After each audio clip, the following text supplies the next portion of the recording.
നമസ്കാരം. കടയിൽ നിന്ന് വാങ്ങിയ സാധനങ്ങളുടെ പണം തിരികെ ചോദിച്ചതിന് വയോധിക ദമ്പതികളെയും ചെറുമകനെയും വീട് കയറി ആക്രമിച്ചു. കഴിഞ്ഞ ഞായറാഴ്ച രാത്രി 8:30 അടൂർ പന്നിവിഴ പുത്തൻചന്തയിലാണ് ഈ സംഭവം നടക്കുന്നത്. പുത്തൻചന്തയ്ക്ക് സമീപം ചെറിയ വ്യാപാര സ്ഥാപനം നടത്തുന്ന ഷറഫുദ്ദീൻ 75 വയസ്സുകാരനായ ഷറഫുദ്ദീനെയും ഭാര്യ റസിയ ബീവിയെയും ചെറുമകനെയുമാണ് ആക്രമിച്ചത്. ഈ ചെറുമകൻ ഡിസേബിൾ ആണ്. ഇത്തരത്തിൽ ഈ സംഭവം നടക്കുന്ന അല്ലെങ്കിൽ വീട് കയറി ആക്രമിക്കുന്നതിൻ്റെ ദൃശ്യങ്ങളടക്കം സോഷ്യൽ മീഡിയയിൽ പ്രചരിക്കുകയും ചെയ്തിട്ടുണ്ട്. ഈ സംഭവവുമായി ബന്ധപ്പെട്ട് പോലീസ് കേസെടുത്തതിനെ തുടർന്ന് സമീപവാസിയായ അക്രമം നടത്തിയ സുമേഷ് എന്ന് വിളിക്കുന്ന കുക്കു ഇപ്പോൾ ഒളിവിൽ പോയിരിക്കുകയാണ്. ക്രൂരമായാണ് ഇവർക്ക് മർദ്ദനമേറ്റത്. ഇപ്പോൾ എന്താണ് അന്ന് സംഭവിച്ചത്?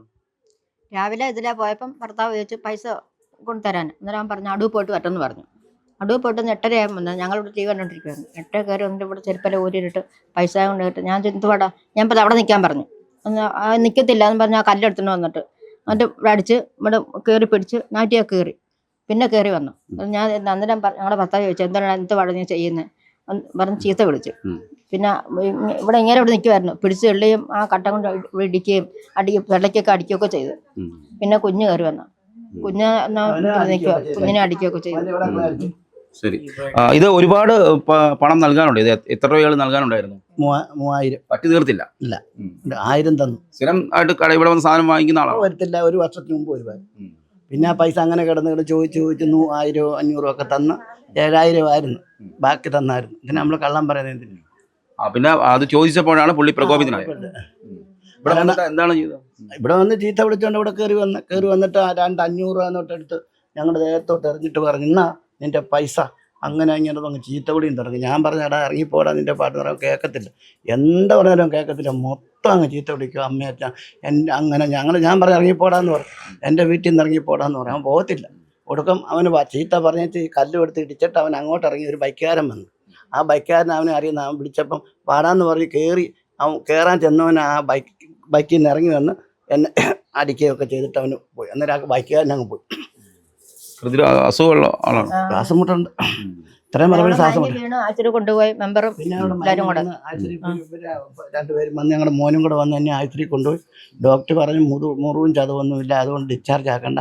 ഇഞ്ചക്ഷനും എടുത്ത് മരുന്ന് തന്ന് വലിക്കാനുള്ള മരുന്ന് തന്ന് കേസ് എഴുതി എടുത്തിട്ട് ഞങ്ങൾ 12 മണി 1 മണിയായപ്പോഴും ഞങ്ങളിവിടെ വന്നു. ഇനി വന്നു പോലീസ് കേസ് എടുത്തിട്ടുണ്ടല്ലേ? ആ ഉണ്ട്. മോനെ എന്താണ് സംഭവിച്ചറിയാം? സംഭവിച്ച് മോനെ അടിച്ചോ? ഇവിടെ ഇവിടെ.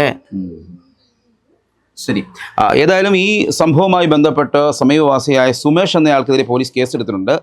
എന്താണ് ഇപ്പം ഇങ്ങനെ ഒരു ആക്രമണം ഉണ്ടാകാൻ കാരണം? ഇപ്പം വാർഡ് കൗൺസിലറാണ് നമുക്കിപ്പോൾ ചേരുന്നത്. പേര് സനൽകുമാർ. ഞാൻ ഒരു 8:30 എൻ്റെ മകനാണ് എന്നെ വിളിക്കുന്നത്.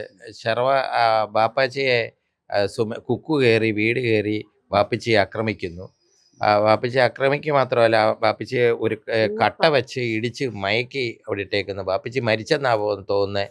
അതുകൊണ്ട് അച്ഛൻ എവിടെ ആയാലും ഓടി വരണം. ഞാൻ പോലീസിനെ വിളിച്ചോ പോനെയെന്ന് വെച്ചാൽ പോലീസിനെ ഞാൻ വിളിച്ചു. അച്ഛൻ വന്ന് എത്രയും പെട്ടെന്ന് ഓടി വരും. അപ്പം ഞാനും വൈഫൂടെ പത്തനംതിട്ട പോയായിരുന്നു, ഓമല്ലൂരെത്തി. അപ്പം ഞങ്ങൾ ഓടി വരേണ്ട താമസം വന്നു. ഞാൻ ഉടനെ പോലീസിനെ വിളിച്ചപ്പോൾ അവർ വന്നുകൊണ്ടിരിക്കുകയെന്ന് പറഞ്ഞു. പിന്നെ ഞാൻ കോട്ടപ്പുറത്ത് വന്നിട്ട് പോലീസും വന്നു. ഞാനും പോലീസും കൂടാണ് ഇവിടെ വരുന്നത്. ഇവിടെ വന്നപ്പോൾ ഇദ്ദേഹം ശ്വാസം മുട്ടലായിട്ട് ഇങ്ങനെ ഇരിക്കുക. അപ്പം ഒന്നും നമുക്ക് ചോദിക്കാൻ പറ്റുന്നില്ല. ഇവരെല്ലാം വല്ലാത്ത അവസ്ഥയിലിരിക്കുക. അപ്പം ഞാൻ പെട്ടെന്ന് വണ്ടിയിലോട്ട് കയറ്റി ശേഷം വീഡിയോ കണ്ടു ആശുപത്രിയിലോട്ട് കൊണ്ടുപോയി. അതിനു മുമ്പ് ഇവിടെ നടന്ന സംഭവത്തെക്കുറിച്ച് സമീപവാസികളെ വീഡിയോ എടുത്തിരുന്നു. ഇവിടെ നടന്ന സംഭവത്തെക്കുറിച്ച് കൃത്യമായ. അപ്പോൾ ഇദ്ദേഹത്തിന് 2 വട്ടം അറ്റാക്ക് വന്ന മനുഷ്യനാണ്. അത് തന്നെയല്ല, അന്നേരം അക്കയാങ്കി മാക്സി കയറി നിൽക്കുക. അപ്പം ഞാൻ പിന്നെ ആ മാക്സി മാറ്റിയിട്ടല്ലേ നമുക്ക് വണ്ടിയെ കയറ്റി കൊണ്ടുപോകാം. മാറ്റി അത്രയും ഒരു താമസം എടുത്തു. ആശുപത്രിയിലോട്ട് ചെന്നപ്പോൾ ഇദ്ദേഹത്തിന് പരിശോധിച്ചുകൊണ്ടിരിക്കുന്നത് വെച്ചാൽ കഴിഞ്ഞ മാസം ഒരു 2 ആഴ്ച അഡ്മിറ്റായിരുന്നു. ഹൃദ്രോഗിയാണ്. അപ്പോൾ അത് ക്രൂരമായ ഒരു സംഭവം തന്നെയാണ്. ക്രൂരമായ സംഭവം എന്ന് വെച്ചാൽ വീട് അതിക്രമിച്ച് കയറി ആക്രമിക്കുക എന്ന് പറഞ്ഞാൽ വലിയ ഒരു സംഭവം തന്നെ. അത് തന്നെയല്ല, മദ്യപാനം മാത്രമല്ല, മദ്യപിച്ചിട്ടും കഞ്ചാവൂടെ ഉപയോഗിച്ചതിന് ശേഷമാണ് വീട് വന്ന് ആക്രമിച്ചത്. മോന് ഓട്ടിസമുള്ള കുഞ്ഞാണ്. അതിന് ഡിസബിലിറ്റി ആയിട്ട് അവർ വളരെ സംരക്ഷണം എന്ന് വെച്ച് കഴിഞ്ഞാൽ എന്നെ നല്ലപോലെ നോക്കിയില്ലെങ്കിൽ അത് വയലൻ്റ് ആവും. അപ്പോൾ ആ ക്രമീകരണം എല്ലാം ചെയ്ത് ആ കുഞ്ഞ് വല്ലാത്തൊരു വെപ്രാളത്തിൽ നിൽക്കുമായിരുന്നു. ഇപ്പം ഇന്നലെ തൊട്ട് വീണ്ടും അസുഖം കൂടി എന്ന് വെച്ചാൽ ഈ സംഭവം കണ്ട് അതിന് പേടിച്ചു പോയി. ഇയാൾ ഇപ്പൊ കേസെടുത്തതിനെ തുടർന്ന് ഇയാൾ ഒളിവിൽ പോയോ? കേസെടുത്ത് പോലീസ് ഇന്നലെ വീട് പിടിക്കാൻ ശ്രമിച്ചു. പക്ഷെ അദ്ദേഹത്തിനെ അവനെ കിട്ടിയില്ല. ഇയാൾ എന്ത് ജോലി ചെയ്യുന്ന ആളാണ്? അവന് മൈക്കാട് പണിയും അല്ലെ കേബിളിന്റെ പണിക്ക് എല്ലാ പണിക്കും പോകുന്ന ആളാണ്. പക്ഷെ ഫുൾ മദ്യപാനിയാണ്. മദ്യപാനവും മറ്റ് ലഹരി പദാർത്ഥങ്ങൾ ഉപയോഗിച്ച് അതിന്റെ കൂടെ അടിമപ്പെട്ട് നടക്കുന്ന ആളാണ്. ഈ സംഭവം നിങ്ങൾ കണ്ടിരുന്നോ? കണ്ടിരുന്നു. ഞാൻ ഒരു 8:30 ആയപ്പോഴത്തേക്ക് ഇതുപോലെ ബഹളം കേട്ടു. അപ്പോൾ ആ കാണുന്ന വീടാണ് ഞങ്ങളുടെ. അങ്ങനെ നോക്കുമ്പോഴത്തേക്ക് ഇവിടെ സിറ്റ് ഔട്ടിൽ ഇവർ രണ്ടുപേരുടെ അങ്ങോട്ടും ഇങ്ങോട്ടും ഇങ്ങനെ ആ കുക്കു എന്ന് പറയുന്ന ആളിങ്ങനെ വാപ്പിച്ച് അടിക്കുന്നു. അങ്ങനെ ഈ കല്ലെടുത്തോണ്ട് ഇങ്ങനെ നിൽക്കുന്നതൊക്കെയാണ് ഞങ്ങൾ കാണുന്നത്.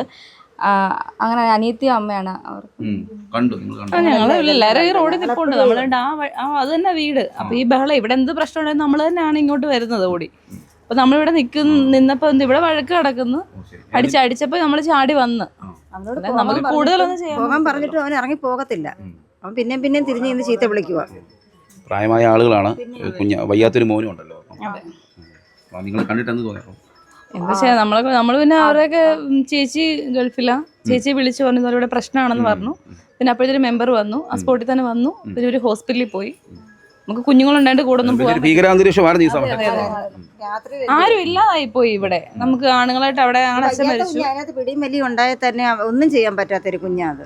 അവിടെ ആരും ഇല്ല. എങ്ങും ആണുങ്ങളായിട്ട് ആരും ഇല്ല. പിടിച്ച് മാറ്റാൻ എന്തൊക്കെ ഞങ്ങൾ എന്താ ചെയ്യാ? ഞങ്ങൾ ഇതൊക്കെ നോക്കി നിൽക്കാനേ പറ്റുള്ളൂ.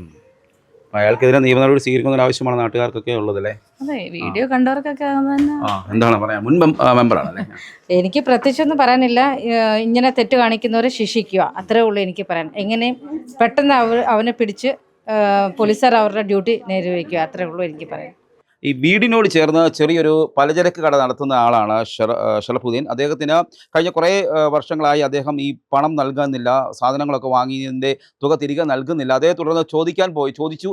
അതേ തുടർന്നാണ് പ്രകോപിതനായ സുമേഷ് എന്ന കുക്കോ ഈ വീട് കയറി ആക്രമിച്ചത്. ഇപ്പോൾ റസിയ ബീവിയെയും ഷറഫുദ്ദീനെയും ഒക്കെ വയോധികരായ ദമ്പതികളെ കൂടി ആക്രമിക്കുകയും ചെയ്തിട്ടുണ്ട്. ഏതായാലും ഈ സംഭവവുമായി ബന്ധപ്പെട്ട് ഇപ്പോൾ പോലീസ് കേസ് രജിസ്റ്റർ ചെയ്ത് അന്വേഷണം ആരംഭിച്ചു. അതേ തുടർന്ന് ഇപ്പോൾ സുമേഷ് ഇവിടെ കാണാനില്ല, അയാൾ ഒളിവിൽ പോയിരിക്കുകയാണ്. ഈ നാട്ടുകാരൊക്കെ തന്നെ പറയുന്നത് അത് ഇയാളെ പിടികൂടണം, മാതൃകാപരമായ ശിക്ഷാ നടപടികൾ സ്വീകരിക്കണമെന്ന് തന്നെയാണ് നാട്ടുകാരും ഈ വാർഡ് കൗൺസിലറും ഒക്കെ അറിയിച്ചിരിക്കുന്നത്. ഏതായാലും നാട്ടിൽ തന്നെ വലിയ പ്രതിഷേധം ഇതിന് ഇടയാക്കിയ ഒരു സംഭവം തന്നെയാണ് ഷറഫുദ്ദീനെയും ഈ കുടുംബത്തെയും വീട് കയറി ആക്രമിച്ച സംഭവം. Cameraman ജിതിനൊപ്പം CR Shyam, Marunadan Malayali, Pathanamthitta.